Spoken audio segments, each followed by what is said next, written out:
안녕하십니까. 이병기 목사입니다. 지금부터 성주산중교회 3월 네 번째 주일 온라인 예배 말씀 부분만 편집해서 방송하겠습니다. 오늘 말씀 나눌 내용의 제목은 상 주시는 하나님을 바라봅시다. 이렇게 정했고요. 성경 말씀은 히브리서 11장 6절로 믿음이 없이는 하나님을 기쁘시게 하지 못하나니 하나님께 나아가는 자는 반드시 그가 계신 것과 또한 그가 자기를 찾는 자들에게 상 주시는 이심을 믿어야 할지니라. 우리의 믿음이 흔들릴 때 상 주신 하나님을 바라보자, 이런 말씀입니다. 오늘은 먼저 세례 요한이 예수님에 대해 불신을 가졌던 사건을 소개합니다. 세례 요한은 믿음의 사람이었습니다. 예수님이 메시아라는 확신이 있었고요. 예수님이 사역을 시작하기에 앞서서 세례 요한의 세례를 받으러 요단강으로 가셨을 때 세례 요한은 이미 예수님이 메시아임을 알아보고 마태복음 3장 14절로 요한이 말려 이르되 내가 당신에게서 세례를 받아야 할 터인데 당신이 내게로 오시나이까, 이렇게 하면서 세례 베풀기를 주저했고요. 또한 예수님 세례를 받고 나서 물에서 강변으로 올라오실때 마태복음 3장 16절에서 17절로 예수께서 세례를 받으시고 곧 물에서 올라오실새 하늘이 열리고 하나님이 성령이 비둘기같이 내려 자기 위에 임하심을 보시더니 하늘로부터 소리가 있어 말씀하시되 이는 내 사랑하는 아들이요 내 기뻐하는 자라 하시니라. 놀라운 광경과 소리를 직접 들었기 때문에 예수님이 메시아이심을 분명히 알았습니다. 그런데 어느 날 요한은 헤로드 왕의 잘못을 나무라다가 감옥에 갇히는 신세가 되었습니다. 그리고 감옥에서 시간이 길어지고 또 몸은 쇠사슬에 매여서 고통스러워졌습니다. 죽을 날이 언젠지는 모르지만 가까이 다가오는 건 느꼈고요. 그런데 사실 세례 요한은 감옥에 갇히기 전에 요단강가에서 세례를 베풀 때 백성들에게 이런 메시지를 선포했습니다.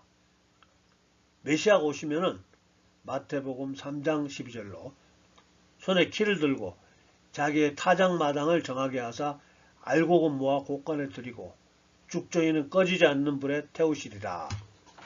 즉 불의를 심판하시고 선한 자들을 구원하실 것이다, 이렇게 선포를 했는데 왜 예수님이 메시아인 것 같은데 지금 당장 나쁜 헤롯 왕을 처단하지 않고 하나님의 뜻을 선포한 이 세례와 나는 이런 고통을 격도로 두고 보느냐, 이런 생각을 가졌던 것 같습니다. 그래서 예수님께 사람을 보내서 당신이 메시아가 맞습니까? 자, 이런 질문을 던지게 됩니다. 그러자 예수님의 답변입니다. 마태복음 11장 5절 맹인이 보며 못 걷는 사람이 걸으며 나병한 자가 깨끗함을 받으며 못 듣는 자가 들으며 죽은 자가 살아나며 가난한 자에게 복음이 전파된다 하라. 자, 구약 성경에서 예언된 메시아가 오시면 하실 사역을 그대로 하고 있다는 말을 전해라. 그리고 예수님은 계속해서 그냥 자기의 사역을 진행하십니다. 그리고 결국 세례 요한은 순교당하죠. 예수님은 왜 세례 요한을 구해주시지 않았을까요? 분명 예수님은 마음만 먹으면 얼마든지 세례 요한을 구해주실 수 있었을 텐데요. 우리는 알지 못합니다. 시편에 있는 아삽의 시를 제가 조금 편집해서 소개합니다. 시편 73편 1절에서 15절까지 아삽의 시를 편집해서 읽습니다. 내가 하나님에 대한 믿음을 거의 버릴 뻔하였는데 이는 악인이 형통하며 죽을 때도 고통이 없고 그 힘이 강건하며 나는 종일 재난을 당하며 징벌을 받는데도 그들은 평안하고 재물도 불어나는도다. 오래전에 시편을 기록한 시인도 왜 악인이 형통하고 예수 믿는 나는 이렇게 힘들게 살아야 되는가, 이런 한탄을 하고 있습니다. 자, 그러다가 73편 16절에서 17절로 내가 어쩌면 이를 알까 하여 생각한 적 그것이 내게 심한 고통이 되었더니 하나님의 성소에 들어갈 때에야 그들의 종말을 내가 깨달았나이다. 악인이 형통하고 착한 사람이 고통스럽게 사는 것 때문에 괴로웠더랬는데 죽어서 천국에 가서야 그 이유를 알게 되었다는 겁니다. 이 땅을 살아가는 우리는 정말 아는 게 너무 없죠. 구약의 위대한 선지자 엘리야도 한때 믿음에 대한 회의에 빠졌었습니다. 이 사람은 혼자서 450명의 우상숭배 선지자들과 실력 대결을 벌립니다. 서로 제단을 쌓고 각기 자기 신에게 제사를 지내면서 하늘에서 불이 내려와서 제단을 태우는 편이 이기는 걸로 정했습니다. 먼저 450명 우상숭배 선지자들이 제단을 쌓고 하루 종일 자기 신을 불렀지만 응답이 없었습니다. 그리고 이번에는 엘리야 한 명이 하나님을 부릅니다. 열왕기상 18장 36절 저녁 소재 드릴 때에 이르러 선지자 엘리야가 나아가서 말하되 아브라함과 이삭과 이스라엘의 하나님 여호와여 주께서 이스라엘 중에 하나님이신 것과 내가 주의 종인 것과 내가 주의 말씀대로 이 모든 일을 행하는 것을 오늘 알게 하옵소서. 이 기도하자 하늘에서 불이 떨어집니다. 열왕기상 18장 38절 이에 여호와의 불이 내려서 번제물과 나무와 돌과 흙을 태우고 또 도랑의 물을 핥은지라. 지켜보던 모든 백성들이 하나님이 참신이신 것을 두 눈으로 목격합니다. 그리고 450명의 우상숭배 선지자들은 바로 죽임을 당하지요. 엄청난 영적 승리를 체험합니다. 드디어 엘리야는 자타가 공인하는 위대한 선지자가 되었습니다. 그런데 이 소식을 들은 악질 왕비 이세벨이 분노합니다. 이 여자는 우상 숭배자인데요. 엘리야를 잡아오라고 소리 지릅니다. 이세벨이 분노했다는 소문을 듣자 겁에 질린 엘리야는 브엘세바라는 곳까지 자기 종을 데리고 총알같이 도망갑니다. 그리고 열왕기상 19장 3절에서 4절로 자기의 사원을 그곳 브엘세바에 머물게 하고 자기 자신은 광야로 들어가 하루 길쯤 가서 한 로뎀나무 아래에 앉아서 자기가 죽기를 원하여 이르되 여호와여 넉넉하오니 지금 내 생명을 거두시옵소서. 나는 내 조상들보다 낫지 못하니이다 하고 위대한 엘리야의 겁에 질린 외침입니다. 주여 나를 죽여주소서 이렇게 호소합니다. 다행히 엘리야는 하나님이 천사를 보내셔 위로해주고 격려해주고 다독거리셔서 사역을 계속하게 하시다가 때가 되어 엘리야는 이 땅에서 죽지 않고 하늘로 승천하는 특별한 사람이 됩니다. 이렇게 엘리야같이 위대한 선지자도 흔들리는 믿음 앞에서 죽기를 기도했다면 우리 같은 평범한 신자들의 믿음은 어떻겠습니까? 참고로 엘리야 시대 한참 후에 신약 시대 야고보 사도는 엘리야를 우리와 성정이 같은 사람이라고 이렇게 이야기합니다. 야고보서 5장 17절에서 18절로 엘리야는 우리와 성정이 같은 사람이로되 그가 비가 오지 않기를 간절히 기도한 적 3년 6개월 동안 땅에 비가 오지 아니하고 다시 기도하니 하늘이 비를 주고 땅이 열매를 맺었느니라. 자, 그러니까 우리도 기도하면은 엘리야처럼 엘리야가 경험한 그 영적 승리를 경험할 수 있다고 기도를 독려하고 있습니다. 자, 아무튼 예수님이 우리의 모든 어려움을 다 구원해 주시면 얼마나 좋겠습니까? 우리의 형편과 사정을 아시면서도 당장 헤롯 왕을 없애주지 않고 또 당장 악질 왕비 이세벨을 없애주지 않습니다. 왜 그럴까요? 우리는 정말 모릅니다. 우리는 하나님이 행하시는 대부분의 일을 사실 잘 모릅니다. 왜냐하면 우리의 조상 아담과 하와가 죄를 지어서 에덴에서 추방되면서 우리의 영적 감각이 대부분 죽었기 때문입니다. 그러나 하나님은 성경을 통해서 우리에게 영적인 세계를 잠깐 들여다볼 수 있는 기회를 우리에게 허락하셨습니다. 자, 구약의 욥기서를 읽어보면 욥이라는 사람이 등장하는데요. 욥기 1장 1절 우스 땅에 욥이라 불리는 사람이 있었는데 그 사람은 온전하고 정직하여 하나님을 경외하며 악에서 떠난 자더라. 자, 이어지는 이야기는 온전하고 정직한 욥에게 이러이러한 재난이 시작이 됩니다. 어느 날 밭갈던 종이 달려와서 강도떼가 쳐들어와 밭갈던 소와 나귀를 빼앗고 종들을 죽였다는 보고를 하는데요. 보고가 끝나기도 전에 또 다른 종이 달려와서 하늘에서 불이 떨어져서 가축과 사람들이 다 죽었다고, 또 보고가 끝나기도 전에 또 다른 종이 달려와서 큰 돌풍이 불어와서 큰아들 집이 무너졌고 그 집에 있던 욥의 자녀 10명이 다 죽었다고 이렇게 보고를 합니다.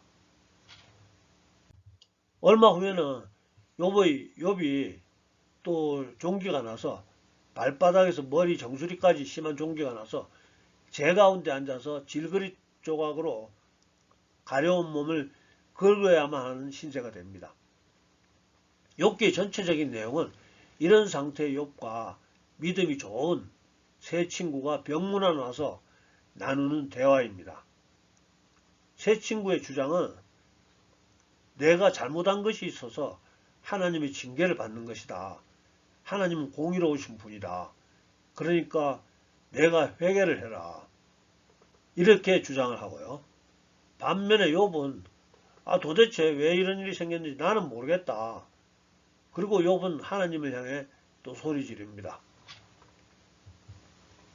욥기 13장 23절에서 24절 나의 죄악이 얼마나 많으니까 나의 허물과 죄를 내게 알게 하옵소서.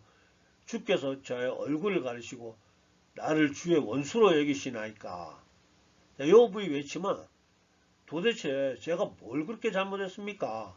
이런 이야기입니다. 갑작스런 재난에 고통받는 욥의 상태를 말하고 있습니다. 무슨 까닭인지 알 수가 없습니다. 자, 이것이 우리가 실제 살고 있는 삶의 현장일 수도 있습니다. 우리 주변에서도 이런 일 많이 봅니다. 착한 사람인 것 같은데 계속해서 어려움이 닥치고 있습니다. 참고로 구약성경 욥기를 읽지 않은 분들을 위해서 욥이 고통을 겪게 된 원인을 소개해 드리겠습니다. 어느 날 하늘에서 하나님이 주재하는 천상회의가 열렸고요.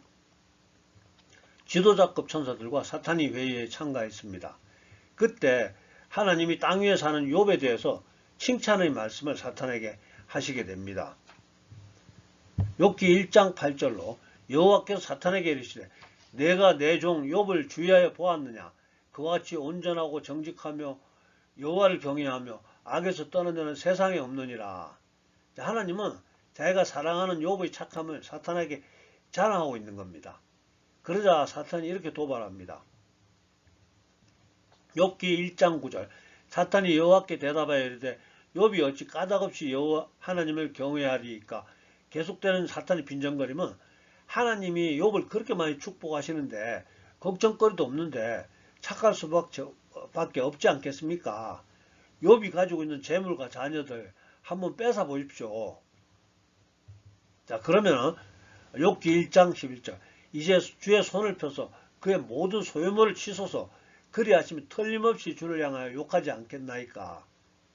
자, 하나님께서 그래 알았다. 내 마음대로 어디 한번 빼앗아 봐라. 이렇게 해서 욥의 재앙이 시작된 겁니다. 이처럼 하늘에서 시작된 욥이 겪게 되는 재앙의 원인을 땅에 있는 우리 같은 사람들이 어떻게 알겠습니까? 우리는 정말 알 수가 없습니다. 욥도 재앙의 원인이 무엇인지 몰랐고 또 자기가 억울하게 이와 같은 재앙을 겪고 있다고 생각했지만 하나님을 대적하지는 않았습니다. 자, 오히려 잘 알지도 못하면서 욥에게 회개하라고 강요하던 욥의 친구들이 하나님께 야단을 맞습니다. 자, 그렇습니다.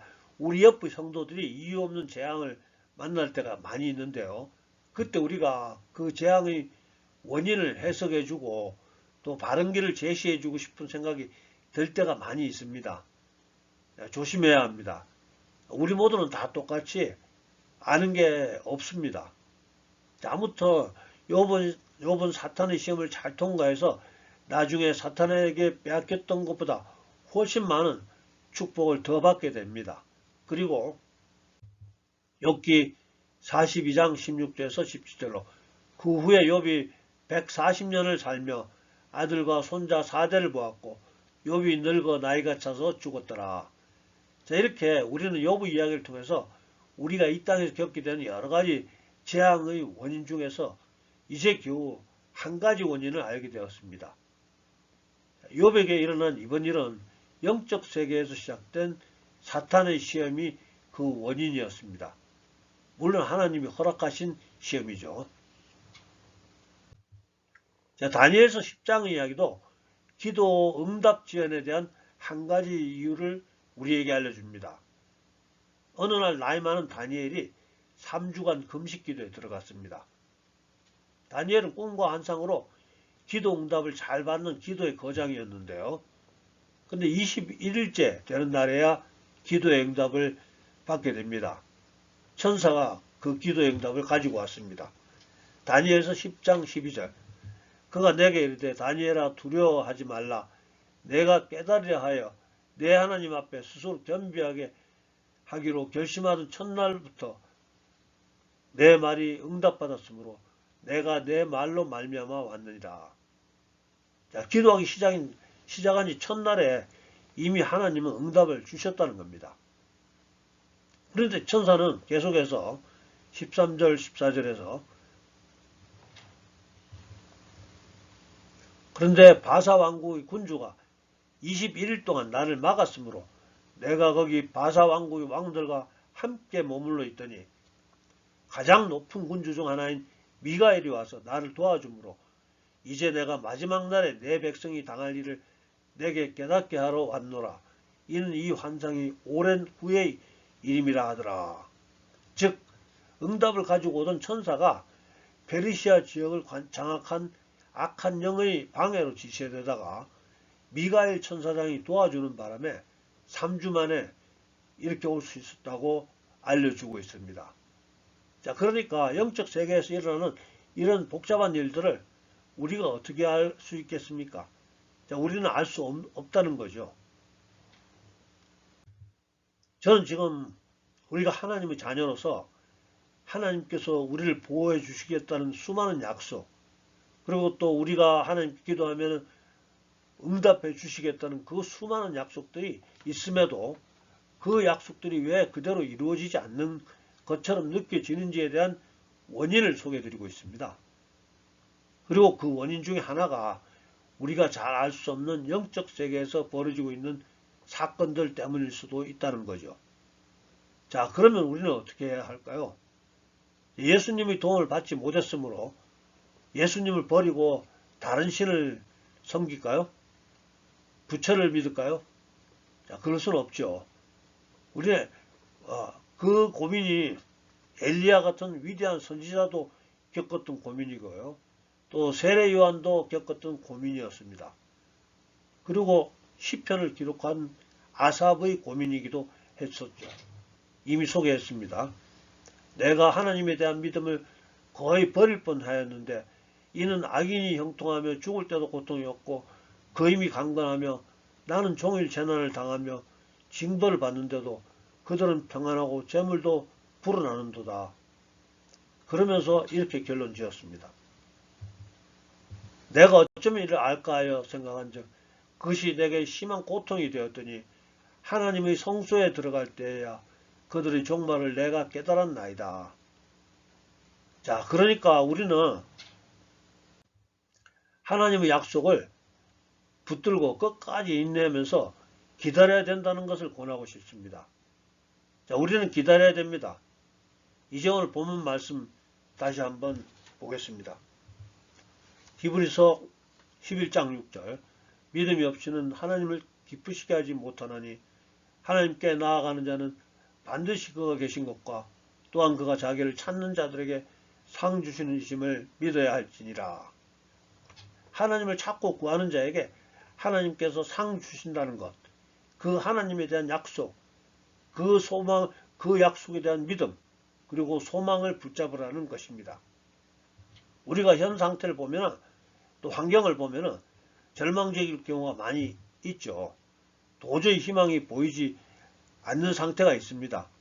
그래서 하나님께서는 우리에게 우리가 변화시킬 수 없는 환경, 우리가 변화시킬 수 없는 상황에 주목하지 말고 우리가 변화시킬 수 있는 하나님의 약속에 대한 믿음, 그리고 소망, 이것을 바라보라고 말씀하고 있는 겁니다.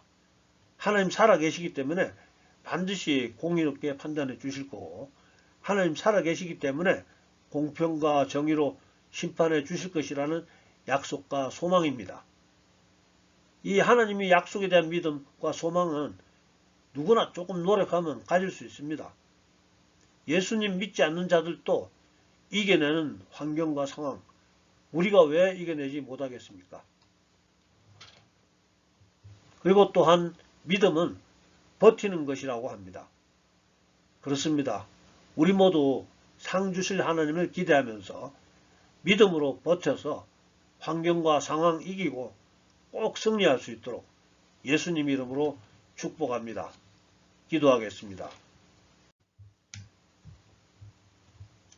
우리 모든 형편과 사정 다 잘 아시는 아버지 하나님, 오늘도 사랑하는 주의 자녀들 이렇게 함께 하나님 말씀 나눌 수 있게 하시면 감사드립니다.